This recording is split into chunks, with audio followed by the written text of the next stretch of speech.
Ruth was breathing heavily. The sword in her shaking hands felt like it would slip at any moment. She felt the urge to sit it down, to give up and to surrender, but she glanced up at the man before her, his graying hair and beard like a crown upon his head, his deep blue eyes boring into hers with a look of both expectation but also frustration. "Are you done, whelp?" he called. "Do you need to stop?" "I'm fine, master," she cried. "I can fight." Stephen gave a long sigh but raised his sword. "Then prepare yourself." He moved at her, bringing up his own sword and thrusting into her face. Ruth pivoted and dodged out of the way of the blow, bringing her shoulder to smash into Stephen's chest. He stepped back with the blow, but brought the hilt of his sword down on the crown of Ruth's head. She yelped with affright and fell forward onto her hands and knees as a welt began to grow onto her head. Stephen sighed, lowering his sword and kneeling down next to the frustrated and panting Ruth. She was only 13 years old, barely into her teenage years, and yet she had pleaded, insisted on training in the ways of the Warden. She'd begged Stephen day and night to let her hold his sword, to let her try it, to at least let her train a little with him. Stephen had denied her time and time again. "You're not ready," he would say. "You're too young." But she knew this wasn't true. Several young Ashfeldians, a few years younger than her, had all begun at least as pages or armor cleaners. Yet Stephen had her only remain in his chambers with his scrolls and books, teaching herself to read and understand Latin.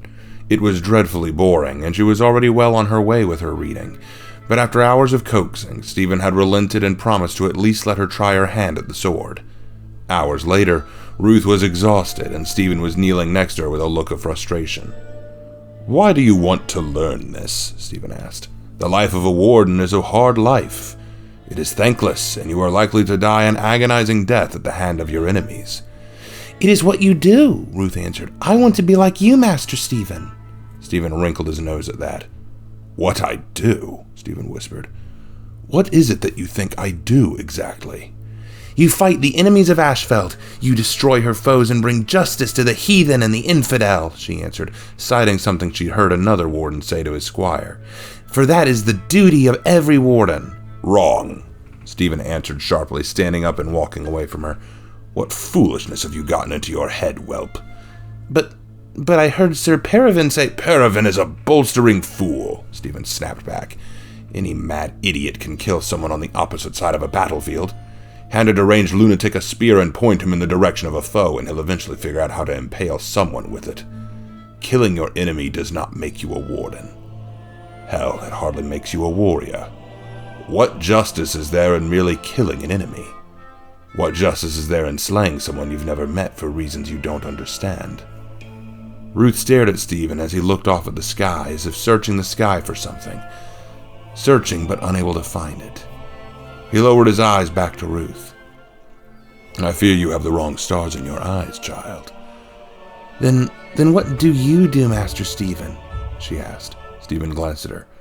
"I'm a protector, whelp. I protect Ashfeld." "But is that not what I said?" "You said I kill Ashfeld's enemies. But killing her enemies and protecting her people are not the same thing. They serve very different purposes. A soldier kills because his king commands it, and he gets paid in return. There's no meaning in it, no higher responsibility or nobility to it. It is a simple life for a common mercenary. But a warden is called to something higher. We stand as a shield between the people of Ashfeld and damnation. We offer our lives and spill blood so that the people of Ashfeld can sleep safely. We uphold order and justice not only away, but within Ashfeld's lands. We do not kill because we are ordered to. We kill because if blood is not shed, then evil will triumph." Stephen paused his rant and turned to face Ruth, again walking back to her and sitting down in the dirt across from her, gazing into her confused ice-blue eyes. "Ruth, a soldier fights to make a living. A warden fights so others can continue living. Does that make sense?" "I don't know. It's confusing, Master Stephen," Ruth answered. "I thought that it was a knight's job to fight and kill, but—" "Hear me, little one," Stephen said warmly, placing his hand on Ruth's small cheek and smiling. "You are a precious gift to me. A flower that bloomed before my eyes in a winter wasteland. And I still see you blooming. Do not try to pluck yourself so fast. Continue learning and growing, and one day perhaps you'll understand what I'm saying." Ruth giggled and shook her head. "You always say that, Master." "Because it is the truth." "Master." Ruth and Stephen looked up to see the young man, his dark armor stained with polish and his skull-like helm hiding his expression. "What is it, Ultor?" "We've gathered in the courtyard. We await your instruction," he answered. "Are you coming, sir?" "Patience, boy," Stephen answered. "I'll be along." He then looked back at Ruth with a smile. "Return to your room and clean up, then practice your writing. We'll talk tonight." "Master Stephen," Ruth cried, rising to her feet, Do you think I'll become a warden like you one day?" she begged. Stephen paused and looked back at the girl with a big smile. "Only when you understand what I told you today. Then, there will be no warden like you in all of Ashfeld." He turned and marched on towards the courtyard. Ultor watched him go and shot a glance back at Ruth himself. "Well, except for me, of course," he said with a sly wink before following after Stephen. Ruth was beaming from ear to ear at his words. She didn't quite know what Stephen meant. She was so confused by the contradiction in them, but she would learn. She had to learn. To be just like him. Ruth was yanked harshly out of her memory by the blunt strike of a minion's pike pommel against the side of her face. She turned her eyes to the minion standing nearby, his face looking annoyed. Ruth sat under a tent wearing a simple, dirty tunic and trousers. She was stripped barefoot and her face was a mess of cuts and bruises. Ultor had been helpful in selling the idea that she'd been an escaped slave. She had staggered out near the encampment and lay on the ground as if she'd fainted. It didn't take long for her to be discovered and dragged to join the other captive slaves. And by her count, there were around 40 or 50 of them. The majority were women, with a few men and young boys among them. She tried to find Hotaru in the pack, but saw no sign of the little samurai girl. Not too surprising, of course. If the slavers knew that she was the daughter of a daimyo, they would be keeping her safely guarded away from the other prisoners so that she wouldn't get mixed up in their number. Prisoners for ransom were more valuable than prisoners just meant to be sold off to the next slaver. As she sat among them, Ruth took in the stock of the camp, wishing she could somehow get a message out to Ultor.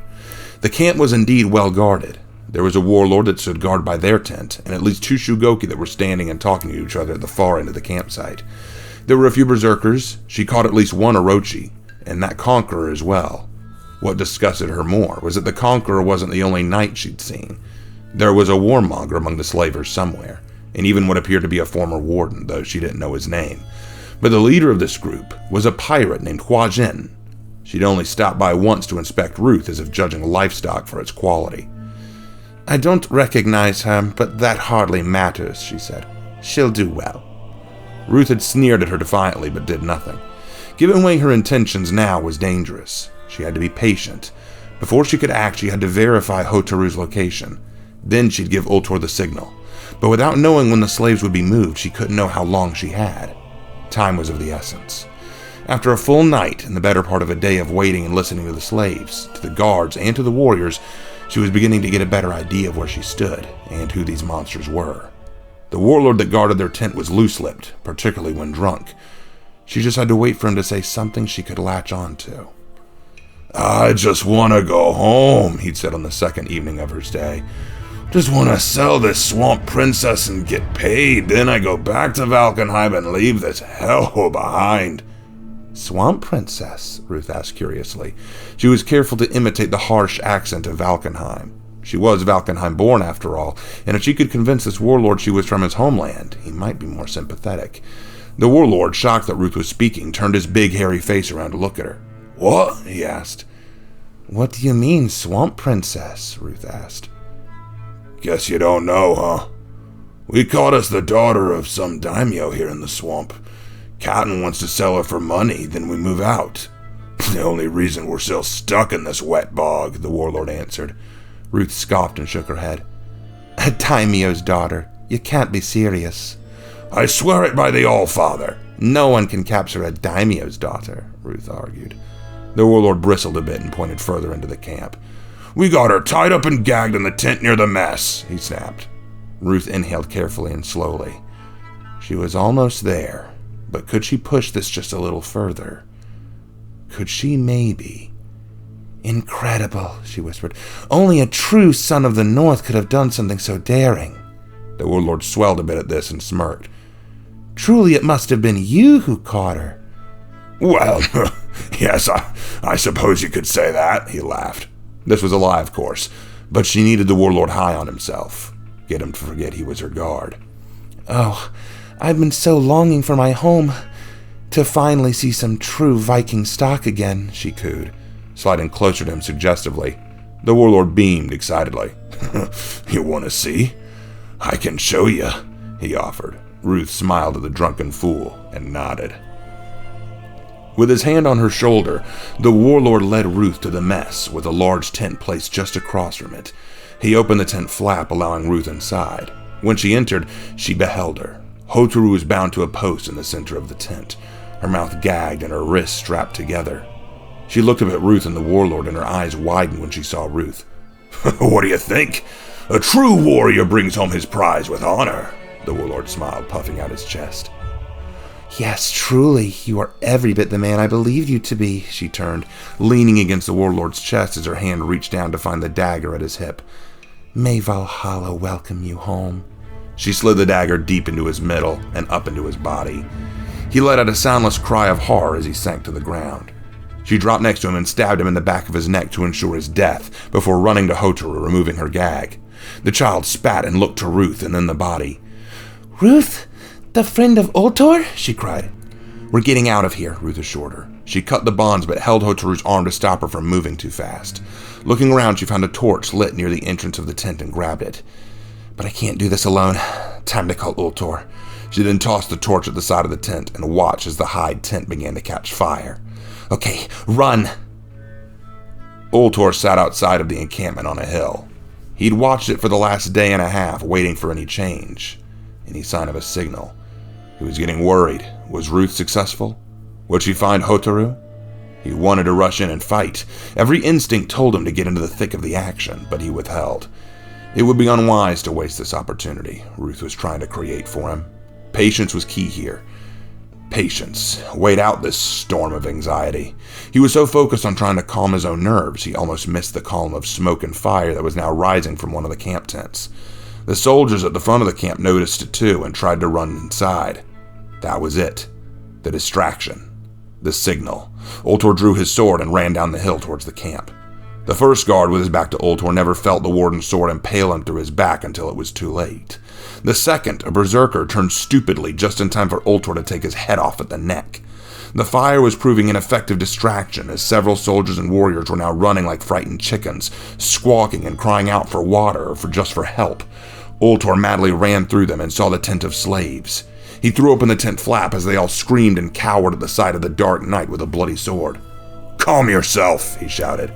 They didn't stop moving and squirming around, but they stopped screaming. "The blonde slave woman, where is she?" "The new one?" a little girl asked. "She was taken by the guard away. That way." She pointed away towards the far tents where the fire was. Ultor looked and nodded. He then threw open the flaps of the tent. "All of you make your way outside the camp and hide in the forest. Get away from the fire." The slaves didn't need telling twice, but one did look startled. "Behind you!" Ultor spun just in time to see another warden, but he didn't know this one. He was wearing silver armor and wielding a longsword with more than a few scratches and scars on it. This man had seen combat before. Ultor drew his own sword fast and began to counter and duel the warden. "I knew I'd find criminals and scum here. I didn't expect to find traitors," Ultor snarled. "The Punisher Warden," the stranger replied. "It is an honor to meet a living legend like yourself." Ultor didn't have time for this fight. Ruth and Hotaru were somewhere in the middle of that inferno, and Ruth was unarmed. He had to deal with this fool fast and get to them. The warden charged him, and Ultor sidestepped, slashing his back. The warden rolled away, but Ultor pursued and caught his shoulder. The traitor warden growled with rage and turned to hack at Ultor. Ultor blocked the blow, but to his surprise, the stranger began to slide into the slash, their swords grinding against each other as the shriek of angry steel screamed into their helmets. Their faces were close, and Ultor could almost see the mad grit in his foe's eyes. "Killing you," the mad warden whispered, "will be a bolster to my legend." "That a fact?" "Interesting," Ultor answered. Suddenly his foot raised and struck the strange warden in the knee. The warden buckled and fell to his knees as Ultor slid his foe's blade aside and impaled him through the chest. As the stranger gasped and hacked blood, his body sinking forward, Ultor leaned close.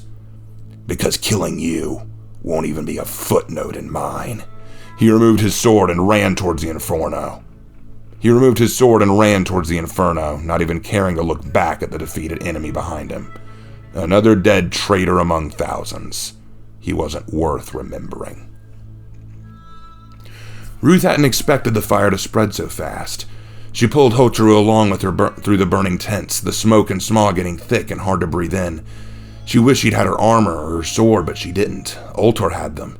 She could only hope that Ultor was currently making his way through the camp to save them, because she was helpless. More than once, she and Hotaru had to stop and avoid a running or panicking soldier. One Shugoki almost spotted them before Ruth pulled Hotaru aside to let him pass. The fire was a large concern to the marauders, but at long last, Ruth was beginning to see an end to the blaze. "Hold it!" Ruth stopped at the familiar sound of the pirate Huajin, the pirate in charge of the marauders. Ruth turned to see her holding her pistol, aiming it directly at Ruth's face. She had a look of mad rage about her. "Seems you're far more troubled than you're worth. You've cost me more than I can make up on this expedition, you know that?" "Then I'll consider that a victory," Ruth growled back. The pirate sneered and cocked her gun. "I think I'll keep your head as a—" She paused mid-speech as she saw a figure running through the fire, a figure in black armor and a skull-like helmet. Her eyes widened at the sight. She had heard of this warden. She knew that visage. She'd been told of him by the survivors of her fleet, the Punisher Warden. He didn't see her. He was still running towards them, oblivious of what was going on. She adjusted her aim. Ruth saw her change the direction of the gun, turning to see Ultor, and realized what was about to happen. "Ultor!" she screamed. Ruth ran and threw herself forward the same instant the gun fired. Ruth gasped and hit the ground, a lead ball burying itself into her flesh as she collapsed. Ultor froze as Ruth hit the dirt. Hotaru let out a scream, and Huajin cursed. "Meddling pest," she snapped. Ultor's gaze turned to the pirate, and his grip on his sword tightened. "Hotaru, get out of the village," he ordered. "Ultor," she cried. "Get out and stay hidden," he snarled in a tone that warned not to argue. As Hotaru heeded his order and ran through the fiery camp, Ultor turned his glare back to Huajin. Huajin sneered and rushed him with her cutlass. Ultor dodged, and with a sudden roar, he punched her hard across the face, sending her reeling backwards. As she recovered, Ultor raised his sword and threw it at her with tremendous force. She dodged, but the second her head was out of harm's way, Ultor lunged and struck her again. Again and again his fist found her jaw, and he punched her until her face was more purple and blue than it was the color of fair flesh. "You're not worthy of my blade. You're not worthy of my sword," he snarled at her. The pirate recovered quick and pulled herself back, pulling a second pistol from her coat and firing it at point-blank range. Ultor felt the bullet strike off his shoulder pauldron, and he sneered at the sting, but kept coming. His fingers found her throat, and he slammed her against the burning fence that outlined the camp itself. She screamed as the fire licked her coat and hair. She tried to pull away, but Ultor held fast, punching and striking her as he went. "Damn you!" she shrieked as she finally kicked him off and swung her cutlass at him. Ultor felt the sword bite into his arm, but he howled in anger, charging his shoulder as hard as he could into her chest until he felt a rib snap. She crashed once more into the burning fence and fell through it, her cutlass dropping to the grass. He marched through the fiery gate after her like a guardian of hell itself, picking up the cutlass that she dropped. Charred, burnt, bleeding, and barely able to see out of her good eye, she tried to crawl away from him. Ultor raised the cutlass over her and glared at her with a look of such loathing it would have sent a chill through even the most hardened Hitakiri. "We're both damned, pirate, but it is not I that crosses into hell this day." He plunged the blade deep into her back, blood spraying out and all over his helmet. He glared at the dead woman and then sneered, walking away to pick up his sword. His arm was bleeding from the gash caused by the cutlass, but he would endure. He'd suffered worse than this. He walked back into the inferno and found Ruth's body laying motionless. He knelt down beside her and turned her over onto her back. She was breathing, but it was shallow. The bullet had entered just above her chest. "Ultor," she whispered. He placed his sword on her chest and shook his head. "Don't talk. Hold my blade. I can't carry you and this. You have to carry it." He lifted her up off the ground as Ruth gripped his bloody sword. Ultor began to carry Ruth through the burning pathway towards the exit of the camp. "I'm sorry," she whispered weakly. I'm so sorry, Ultor. You're a reckless fool, you know that? You could have died, he growled. She said nothing, and Ultor finally carried her out of the gate and into the open air, where the smoke wasn't quite as thick. He looked around for Hotaru. She'd hidden well. He couldn't make her out in the humid air. Ruth winced and gripped Ultor's sword tightly. Hey, stay with me. You're not dying here. You hear me? Didn't know you could see the future, Ruth groaned. Ultor smiled, but then stopped. He heard them before he saw them. No. He set Ruth down and took his sword from her. What is it? Horsemen, riding fast, he growled, standing in front of her in a protective stance. Find Hotaru. Get out of here, she cried. I'm not leaving you here to die. I won't, Ultor spat. I fight so you can live. That is the oath of a warden, Ultor shouted. Ruth stared at Ultor for a long moment before her vision began to fade. She saw a dozen horsemen in the fog riding fast, and Ultor raised his sword to fight them all. But she could not see what was coming, or who would win this fight. Ruth sat up on the tatami floor, a sheet gently laying across her body. Her chest and arms were bandaged, treated for injuries.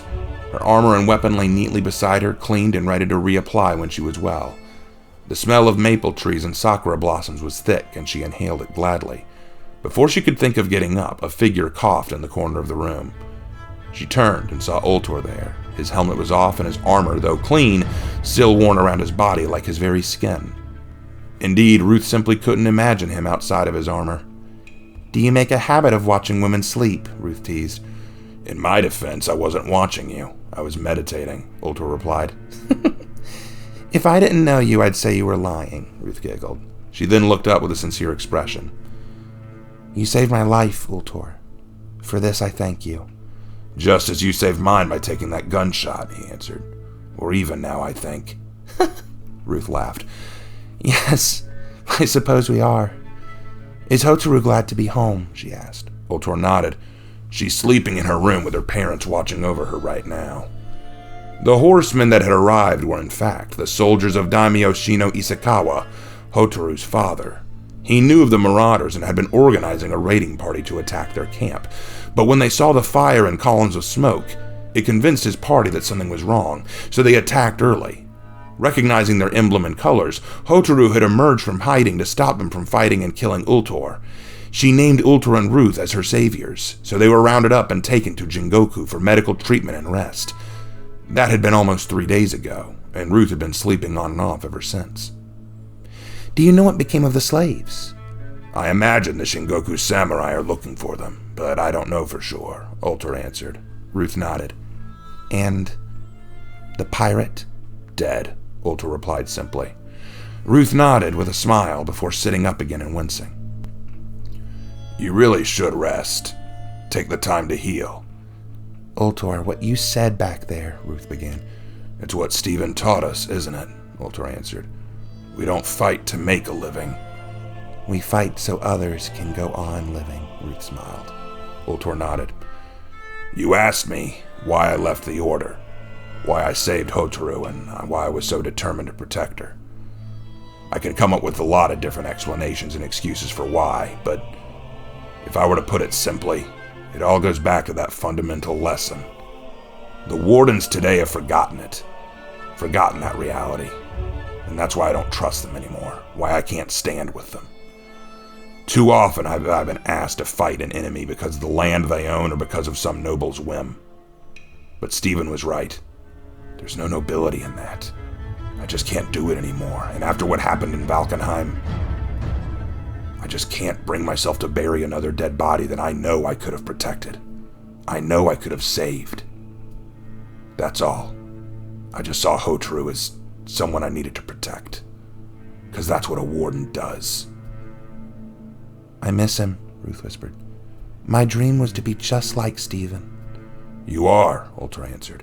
When you threw yourself in the way of that bullet, when you willingly put yourself in the middle of a slave camp, unarmed, just to ensure that the slaves were safe, you may not have his fighting skills or mine, but you are every bit the Warden Stephen was. Ruth felt tears welling up in her eyes as Stephen spoke, and she choked a bit. He would have been proud of you. And you, Ruth added. Ultor, you're incredible. The greatest warden I've ever known. Ultor smirked. It's like I told you long ago, didn't I? You'd never meet a warden like me, Ultor answered. The two smiled at one another for a while before Ultor finally stood up straight to leave. So where will you go? Ruth asked. Well, now that Hotaru's safe and home, who knows? I'll go wherever I'm needed. That sounds lonely, Ruth said with a weak smile. Would you like some company? Ultor chuckled and glanced at her out of the corner of his eyes. Hoping some of my skill will rub off on you on the way? He asked. I didn't hear a no, Ruth chuckled. Because you wouldn't have taken it for an answer anyway, Ultor laughed. He then nodded without a word and stood, walking away to leave Ruth to rest. And as she lay back, putting her head on the small pillow behind her, she closed her eyes, thinking back on Stephen, and wondering if he would be smiling at her right now.